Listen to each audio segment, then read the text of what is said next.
বিসমিল্লাহির রহমানির রহিম। আসসালামু আলাইকুম ওয়া রাহমাতুল্লাহি ওয়া বারাকাতুহু। আশা করি আল্লাহ তাআলার অশেষ রহমতে আপনারা সবাই ভালো আছেন।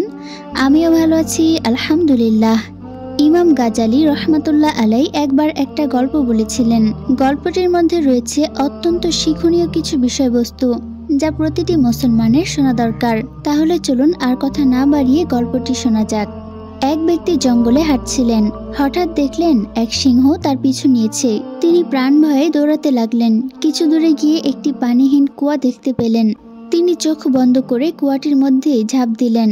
কুয়ার মধ্যে পড়তে পড়তে তিনি একটি ঝুলন্ত রশি দেখে তার খপ করে ধরে ফেললেন এবং ওই অবস্থায় ঝুলে রইলেন। ওপরে চেয়ে দেখলেন কুয়ার মুখে সিংহটি তাকে খাওয়ার জন্য অপেক্ষায় দাঁড়িয়ে আছে। নিচে চেয়ে দেখলেন বিশাল এক সাপ তার নিচে নামার অপেক্ষায় আছে। বিপদের ওপর আরো বিপদ হিসেবে দেখতে পেলেন একটি সাদা আর একটি কালো ইঁদুর তার দড়িটি কামড়ে ছিঁড়ে ফেলতে চাইছে। এমন হিমশিম অবস্থায় তিনি এখন কি করবেন কিছুই বুঝতে পারছিলেন না। তখন হঠাৎ তার সামনে কুয়ার সাথে লাগোয়া গাছে একটা মৌচাক দেখতে পেলেন।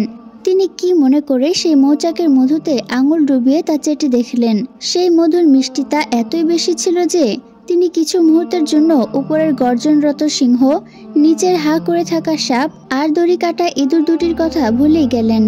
ফলে তার বিপদ অবিসম্ভাবী হয়ে দাঁড়ালো। ইমাম গাজালি রহমাতুল্লাহ আলাই এই গল্পের ব্যাখ্যা দিতে গিয়ে বলেন, ওই সিংহটি হচ্ছে আমাদের মৃত্যু, যে সর্বক্ষণ আমাদের তাড়িয়ে বেড়াচ্ছে। সেই সাপটি হচ্ছে কবর, যা আমাদের অপেক্ষায় আছে। দড়িটি হচ্ছে আমাদের জীবন, যাকে আশ্রয় করেই আমাদের বেঁচে থাকা। সাদা ইঁদুর হলো দিন, আর কালো ইঁদুরটি ছিল রাত, যারা প্রতিনিয়ত ধীরে ধীরে আমাদের জীবনের আয়ু কমিয়ে দিয়ে আমাদেরকে মৃত্যুর দিকে ঠেলে দিচ্ছে। আর সেই মৌচাকটি ছিল দুনিয়া, যার সামান্য মিষ্টতা পরখ করতে গেলেও আমাদের এই চতুর্মুখী ভয়ানক বিপদের কথা ভুলে যাওয়াটা বাধ্য। এই গল্পটি আমাদের সকলের জীবনেই বাস্তব রূপ। আল্লাহ তাআলা আমাদের সকলকে এই চমৎকার গল্পটি থেকে শিক্ষা গ্রহণ করার তৌফিক দান করুন এবং সেই অনুযায়ী আমল করারও তৌফিক দান করুন। আমিন।